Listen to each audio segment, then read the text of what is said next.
പീരിമേട്ടിൽ പ്രവർത്തിക്കുന്നതും പൂട്ടിക്കിടക്കുന്നതുമായ തോട്ടങ്ങളിലെ ഉപയോഗിക്കാതെ കാട് കയറി കിടക്കുന്ന ഭാഗങ്ങൾ വന്യമൃഗങ്ങളുടെ ആവാസ കേന്ദ്രമായി മാറുകയാണെന്ന് നാട്ടുകാർ. ആന, കാട്ടുപോത്ത്, കടുവ, പുലി തുടങ്ങിയവയെല്ലാം ഈ ഭാഗങ്ങളിൽ ഉണ്ടെന്നാണ് കഴിഞ്ഞ നാളുകളിൽ ഉണ്ടായിരിക്കുന്ന സംഭവവികാസങ്ങൾ ചൂണ്ടിക്കാട്ടുന്നത്. ഇത്തരം ഭാഗങ്ങളിൽ എത്തുന്ന വന്യമൃഗങ്ങൾ തിരികെ കാട്ടിലേക്ക് പോകാത്ത സാഹചര്യവും ഉടലെടുക്കുന്നുണ്ട്. തേയിലത്തോട്ട മേഖലയുമായി ബന്ധപ്പെട്ട് കിടക്കുന്ന പ്രദേശമാണ് പീരുമേട്. ഇവിടെ പ്രവർത്തിക്കുന്നതും പൂട്ടിക്കിടക്കുന്നതുമായ നിരവധി തോട്ടങ്ങളുണ്ട്. ഈ തോട്ടങ്ങളിൽ കൃഷി ചെയ്യാതെ കാടുപിടിച്ച് വനത്തിന് സമാനമായ പ്രദേശങ്ങളുമുണ്ട്.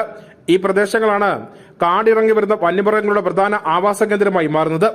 ആന, കടുവ, പുലി, കാട്ടുപോത്ത്, കാട്ടുപന്നി തുടങ്ങിയ വന്യമൃഗങ്ങളെല്ലാം ഇതുപോലുള്ള കാടുപിടിച്ചു കിടക്കുന്ന ഭാഗങ്ങളിലുണ്ടെന്ന് കഴിഞ്ഞ നാളുകളിൽ ഉണ്ടായ സംഭവവികാസങ്ങൾ വ്യക്തമാക്കുന്നു. വനം വകുപ്പ് അധികൃതരും ജനപ്രതിനിധികളും ഇക്കാര്യം സ്ഥിരീകരിക്കുന്നുമുണ്ട്.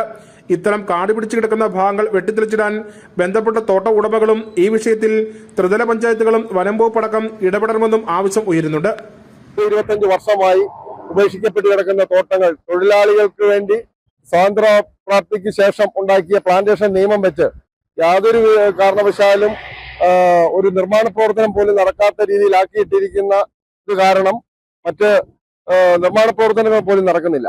സർക്കാർ ഇടപെട്ട് എത്രയും വേഗം ഈ വനമേഖല പോലെ കിടക്കുന്ന തോട്ടം ഭൂമികളും അതുപോലെ സർക്കാരിന്റെ കുത്തകപ്പാട്ടത്തിൽ കിടക്കുന്ന കൃഷി ചെയ്യാത്ത ഭൂമികളും ഏറ്റെടുത്ത് കൃഷിയോഗ്യമാക്കുകയോ അല്ലെങ്കിൽ മറ്റുള്ള പ്രവർത്തനങ്ങൾക്ക് വേണ്ടി വിനിയോഗിക്കുകയോ ചെയ്തില്ലെങ്കിൽ ഈ നാട്ടിൻപ്രദേശത്ത് ജനവാസ മേഖലകളിലുള്ള വന്യജീവി ആക്രമണത്തിന് ഒരു കുറവും വരുത്തുവാൻ സാധിക്കില്ല എന്നുള്ള കാര്യം യാഥാർത്ഥ്യമായി നിൽക്കുമ്പോഴും അതിന് ജനവാസ മേഖലയിൽ എത്തുന്ന ആനകൾ ഉൾപ്പെടെയുള്ള വന്യമൃഗങ്ങൾ ഇത്തരം കാടുപിടിച്ച ഭാഗങ്ങൾ കേന്ദ്രമാക്കി നിലകൊള്ളുമ്പോൾ ഇവയെ ഉൾക്കാട്ടിലേക്ക് തുരത്തിവിടുവാൻ വനം വകുപ്പ് ഉൾപ്പെടെയുള്ള ആളുകൾക്ക് വലിയ പ്രതിസന്ധി സൃഷ്ടിച്ചിട്ടുണ്ട്.